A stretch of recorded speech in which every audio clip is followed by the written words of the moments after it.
আসসালামু আলাইকুম। আজকে বিরিয়ানি বানাতে যে আমাদের ইনগ্রেডিয়েন্টস লাগবে তা হলো 1 কেজি পোলাও চাল, 1.5 কেজি গরুর মাংস, আলু আর এই যে মশলা। এটা হলো দারচিনি, এলাচি, লং, স্টার মশলা, সাদা গোলমরিচ ও কালো গোলমরিচ। এটা জয়িত্রিক পাউডার, এটা জায়ফল পাউডার। এগুলো পরিমাণ মতো। আলুগুলা হালকা একটু তেলে ভাজা হচ্ছে।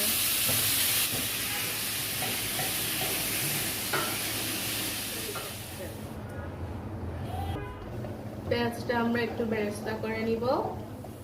2 চামচ আদা রসুন দিচ্ছ কয় চামচ দিচ্ছ? তো মাংস ছেড়ে দিচ্ছে। মাংসটা এই আদা রসুন আর পেঁয়াজের এই তেলটার মধ্যে একটু একটু মানে ভাজা ভাজা করে নিই। এত বেশি ভাজবে না, হালকা করে 5-6 মিনিট।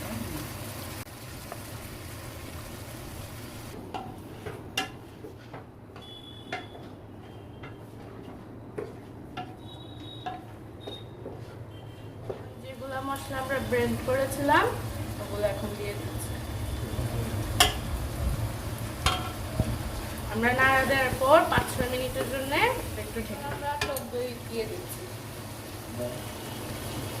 মাশাআল্লাহ, তো সুন্দর করে। এখন কাঁচা মরিচ, স্বাদ মতো লবণ,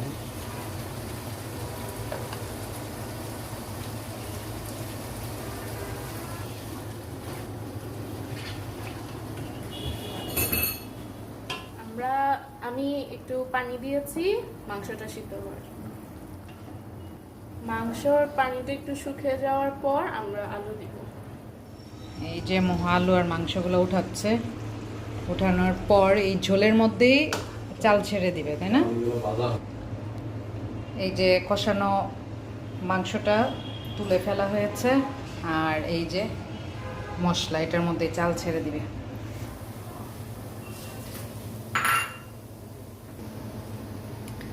এখন এটাতে পরিমাণ মতো লবণ দিয়ে দিয়েছে।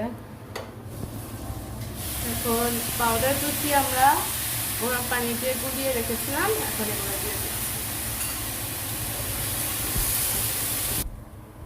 8 কাপ পানি দেব।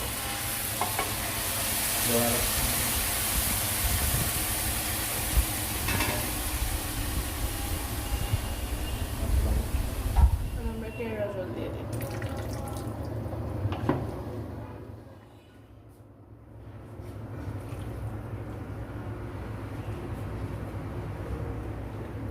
তো এই তো এখন মাংসগুলো সব ঢেলে দিয়েছে। চালটা প্রায় 80% হওয়ার পর এই মাংসটা ছেড়ে দিচ্ছে।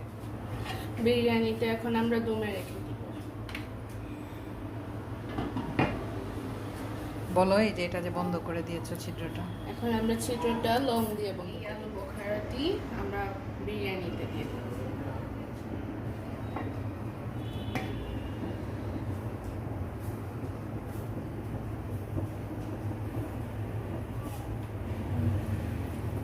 আলু বখরা দিয়ে নেড়ে দিচ্ছে।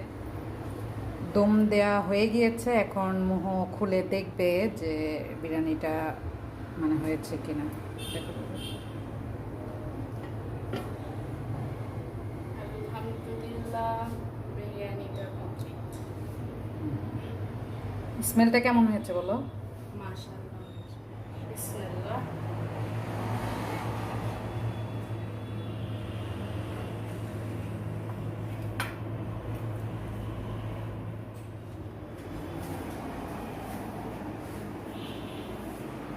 এটা হলো আমার বিরিয়ানির ফাইনাল লুক। এটা আমার বিরিয়ানি রান্না করার ফার্স্ট টাইম। আর বিরিয়ানিটি দেখে প্লিজ জানাবেন কেমন হয়েছে।